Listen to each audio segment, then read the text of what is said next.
बार चाचू, एक बार पलटी मार दो यार, हमेशा की तरह एक बार पलटी मार दो यार, पूरा भारत आपके गुनाहों को माफ कर देगा यार चाचू। इस बार 400 पार, इस बार 400 पार, इस बार 400 पार, इस बार 400 पार।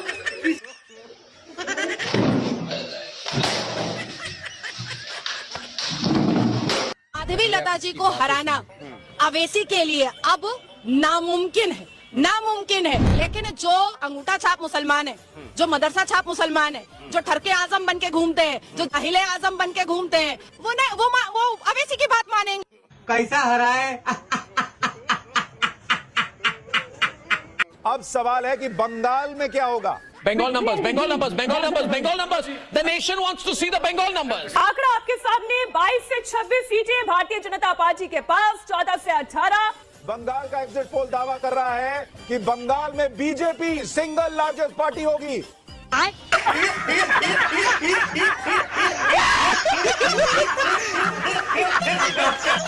दीदी जावे ना, दीदी थाकबे।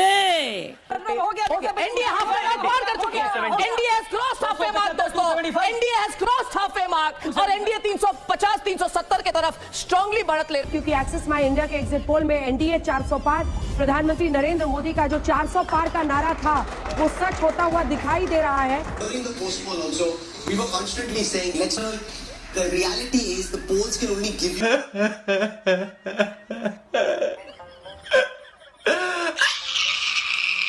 उत्तर प्रदेश में आप कह रहे हैं कि 67 से 72 सीटें एनडीए को आ रही हैं। अब मैं क्या करूं, जो नंबर मुझे जनता बताती है उसको रिपोर्ट करना मेरा काम है और वो मैं करता हूं। अच्छा। राहुल ने सर जो ये अमीरी गरीबी की बात की, कौन राहुल? और इन नतीजों के बाद आशा करती हूँ नरेंद्र मोदी ये नहीं पूछेंगे कौन राहुल। वही राहुल जिसने आपकी रातों की नींद और दिन का चैन उड़ा दिया है, वही राहुल जिसने आपके प्रधानमंत्री बनने पर संशय लगा दिया है। बात तो सही है। नीतीश कुमार के ऊपर क्या लग रहा है कि इस बार भरोसा है कि वो पलटी मार करके जो है आपके खेमे की तरफ रुख करेंगे? देखिए, नीतीश कुमार एक ऐसा बंदा, एक ऐसा नेता है, बिहार का नेता, कि जिसने हमेशा बीजेपी को एक्सप्लॉइट करा है, बीजेपी ने उसको एक्सप्लॉइट नहीं करा। नीतीश कुमार ने अपनी शर्तों पे बीजेपी को साथ सरकार बनाई और अपना भी खत्म करी। अब नीतीश कुमार को देखिए कि नीतीश कुमार के पास जितनी सीटें हैं, 4 मंत्रालय मांग रहा है वो दूसरे जो है वो बाबू जो है वो भी चंद्रबाबू नायडू भी वो भी 7-8 मंत्रालय मांग रहे हैं। अगर ये 7-8 मंत्रालय मांग रहे हैं तो बीजेपी वाले क्या हाय हाय हाय हाय करेंगे? ये क्या करेंगे? या घंटे बजाएंगे या बर्तन बजाएंगे? भाई सारे मंत्रालय अगर ये ले लेंगे गेम चेंजर बनकर और एक तरह से किंग मेकर बनकर, तो भारतीय जनता पार्टी वाले के थालियां बजाएंगे। वित्त मंत्री ये लेंगे, रेल मंत्री ये लेंगे, डिफेंस मिनिस्टर ये लेंगे और कृषि मंत्री ये लेंगे। जब सारे मंत्री ये ले लेंगे तो भारतीय जनता पार्टी के दिग्गज नेता क्या राम मंदिर में जाके घंटे बजाएंगे? खैर वहां भी घंटे बजाने लायक नहीं रहे, क्योंकि राम ने कहा हमें चौकीदार नहीं चाहिए, वहां लात मार के निकाला भाग यहाँ से, हमें नहीं चाहिए। तो वहां अयोध्या में भी नहीं जीत पाए कि राम ने कहा ना तुम हमें लाए थे ना तुम हमें ला सकते हो, हम तुम्हें यहाँ से भगा सकते हैं। वहां से लात मारकर भगाया भारतीय जनता पार्टी को। तो अब ये वहां पर भी जाके घंटा नहीं बजा सकते। एक समाधान है कि ताली और थाली बजा सकते हैं। हो सकता है कुछ मुआवजा हो जाए, जैसे कोरोना भागा था ऐसे हो सकता है कि आपकी सरकार आ जाए। क्या मुआवजा होगा? नहीं, हो सकता है कि नीतीश कुमार एक आध मंत्रालय पे मान जाए। हो सकता है ना, जब मुंह फाड़ के 4 मंत्रालय मांग रहे हैं। और मुसलमानों, तुम्हें सीखना चाहिए नीतीश कुमार से कि अगर तुम अपनी क़यादत मजबूत करोगे, अगर तुम अपनी लीडरशिप मजबूत करोगे, अगर तुम्हारे पास आज की डेट में 10-12 एमपी होते तो आज तुम भी किसी न किसी पार्टी में किंग मेकर होते। हुकूमत का हिस्सा नहीं थे, किंग मेकर होते। और लेकिन तुम किंग मेकर नहीं बने, तुम्हें बस झंडे ढोने हैं, डंडे ढोने।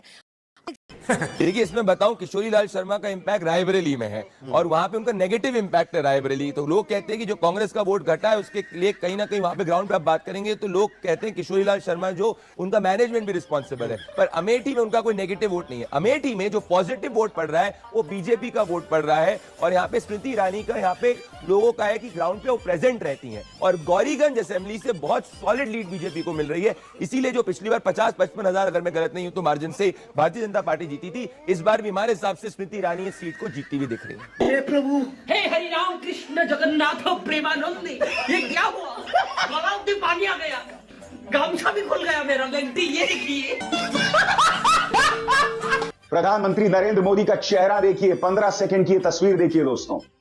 कल जब शाम को 8 बजे वो भाजपा के कार्यालय आए, चेहरे की हवाइयां उड़ी हुई हैं। इस तस्वीर को देखिए, बहुत कुछ कहता है। पूरी तरह से हवाइयां उड़ी हुई हैं। क्या इसकी चर्चा गोदी मीडिया को नहीं करनी चाहिए थी? बात तो सही है। इसी तरह से दोस्तों न्यूज 18 पे देखिए, पापा की परी और गुल्लू चेहरा पूरी तरह से उतरा हुआ था, क्योंकि पिछले कई महीनों से ये लोग भाजपा के पक्ष में प्रचार कर रहे थे, जोरों से प्रचार कर रहे थे, और आज चेहरा बुरी तरह से उतरा हुआ था, क्योंकि पापा को 370 सीटें नहीं मिल रही थी ना। भाई नीतीश कुमार अब अपना करियर नहीं बचा सकते हैं, पहली बात।